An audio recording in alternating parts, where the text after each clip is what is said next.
In this 20-episode series, we started by learning about the signals we use during self-competition: intensity, volume, density, and quality. In this final deep dive, we've been looking at self-competition, the context itself. Today, we close the deep dive and the series itself. We apply self-competition in daily life. The same framework, the same discipline, the same arc. No logbook, no scoreboard, just the choosing self, the adversary, and the standard. Hey there, it's me, Core, and you're listening to Exercising Consistency, from fitness to flourishing. The arc of transformation does not change when you leave the gym. It goes like this. The choosing self trains the conditioned self to be more consistent with the current iteration of the preferred self. Then, when everything goes well, the preferred self rises because what you consider possible for your own excellence evolves as your skill improves. In the gym, the arc is visible.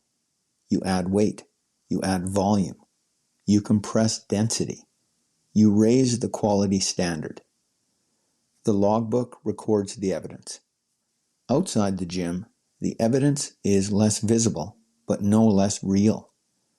The conversation where you paused before responding. The impulse you noticed and did not follow. The bad habit you interrupted and replaced. Each intervention trains the conditioned self. Each non-intervention leaves it as it was, allowing it to become even more entrenched. This arc is not linear. You move back and forth depending on stress, fatigue, and context. It's also not flat. You can move upward or downward.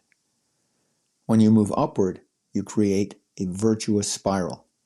When you move downward, you create a vicious spiral. The arc does not judge you for moving downward. It records the direction. You, the choosing self, decides which spiral to enter. The gym protocol is clear. Define the signal, set the standard, compete with your past performance, measure the gap, review, return. Outside the gym, the protocol is the same, though it's adapted for domains where the standard is invisible and the measurement is internal. Step 1. Define the standard before the moment begins. In the gym, you establish the standard before you begin your first set. Outside the gym, you set the standard before the circumstance arrives. This is the choosing self at its most effective. Planning, not reacting. The conditioned self is too fast to catch in the heat of the moment. You exercise virtuous self-control effectively by setting the standard ahead of time. Ask, when this situation arises, what does the preferred self do? Not feel, do. The answer must be specific. Not, be more patient. That is a feeling. Instead, pause for one full breath before responding. That is a behavior. The preferred self is behavioral. It only lives in action. If you cannot describe what the preferred self does, you have not defined the standard. Step 2. Notice when the adversary acts first. If the conditioned self is triggered before you can make a conscious choice, it's not a moral failure. This is the architecture of being human. The choosing self cannot overpower the conditioned self. The work is not to prevent the conditioned self from acting. It's to notice when it has acted and decide whether to let that response stand in the moment of choice. Notice with as much objectivity as possible the tone you used, the conclusion you accepted, the avoidance you defaulted to. Stick to facts. Recognition is the first step. You cannot compete effectively against an adversary if you are emotionally embroiled in attacking yourself. Step 3. Intervene. Reinforce or redirect. This is the discipline. When either you or the conditioned self acts consistent with the preferred self, reinforce. Yes, this is like me. This is what I do.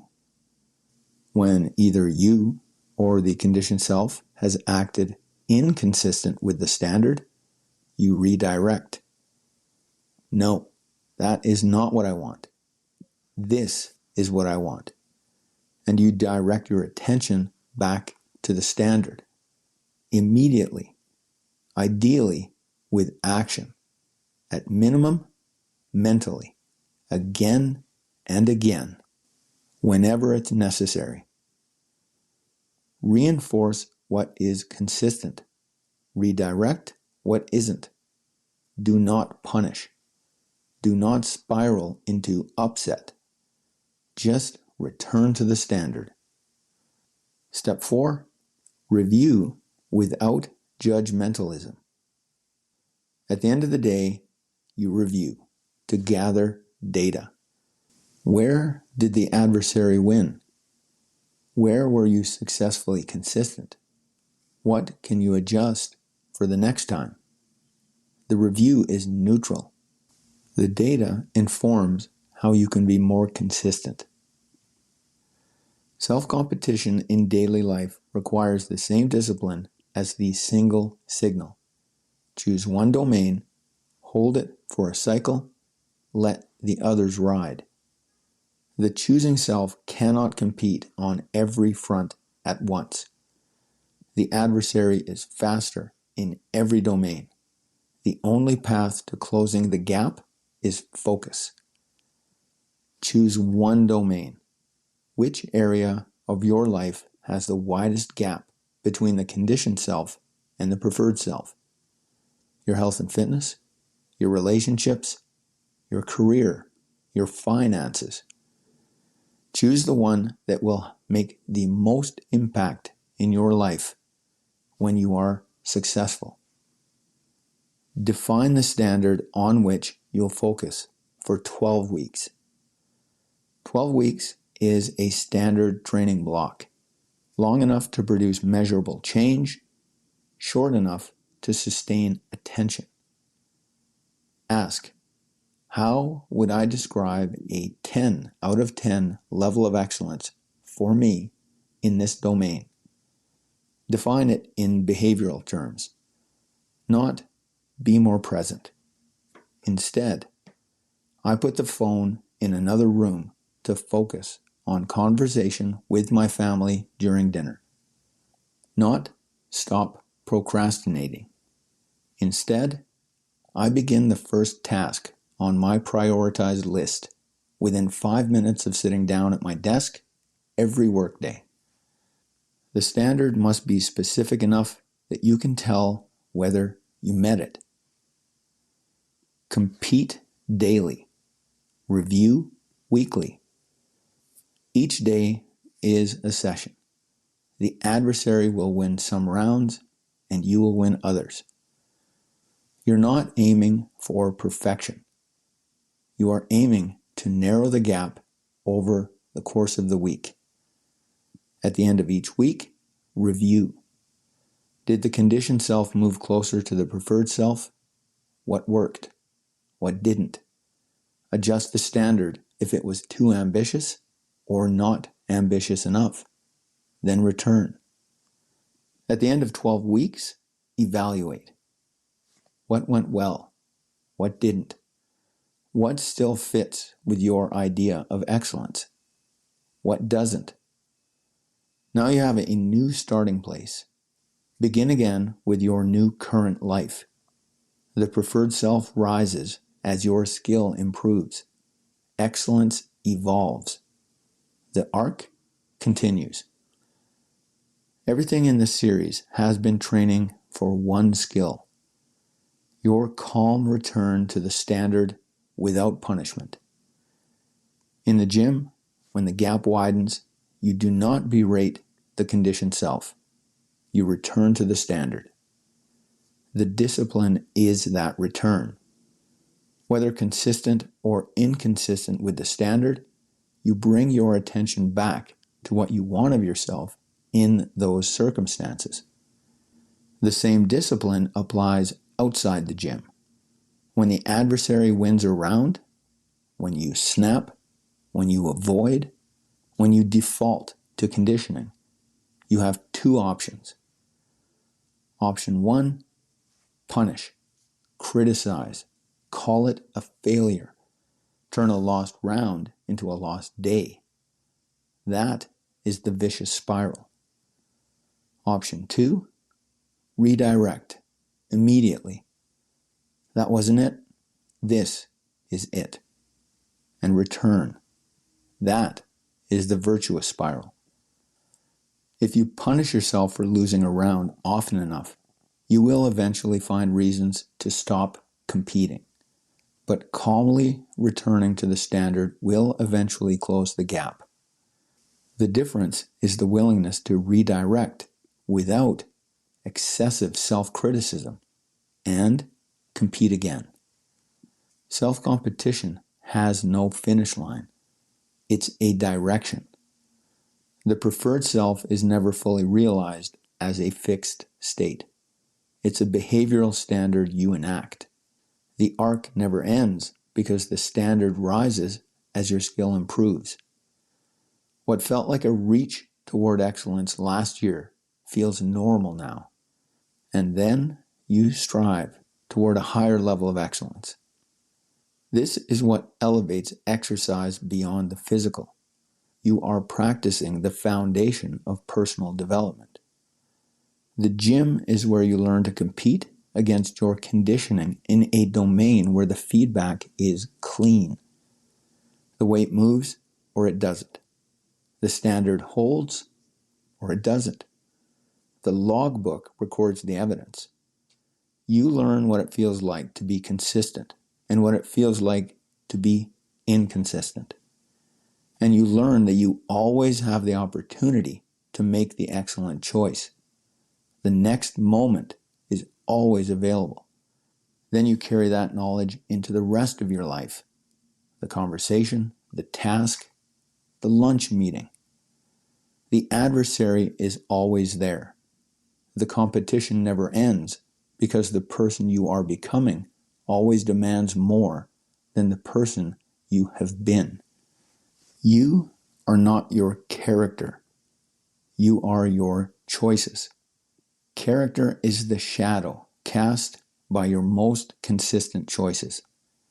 Identity is not a prize. It's a practice. And practice makes permanent. Whatever you repeat becomes who you are. So now you have the complete framework. The four signals: intensity, volume, density, quality. Each is a variable you can manipulate. Each is a language the body understands. Together, they form a complete vocabulary for training. The micro principles. The discipline of the small. Micro intensity, micro volume, micro density, micro standard. Each takes a signal and makes it actionable in a single session, a single set, a single rep. The three selves. The conditioned self is the adversary. The choosing self is the competitor. The preferred self is the standard. The competition is the gap between what has been trained and what you intend to become. The single signal. You pick one dimension of the competition, hold it for a cycle, and let the others ride. clean feedback, undivided attention, the compounding of one thing over time. Self-competition everywhere. The adversary is with you in the gym and beyond. The same competition happens in every domain of life. The protocol is the same. Define the standard. Notice the gap. Intervene. Review. Return. The competition has no final round. You cannot lose permanently. The session is always available. A better choice can always be made. The standard is always rising. The arc continues as long as you choose to make the effort to develop. That is the 4 signals of self-competition, from fitness to flourishing.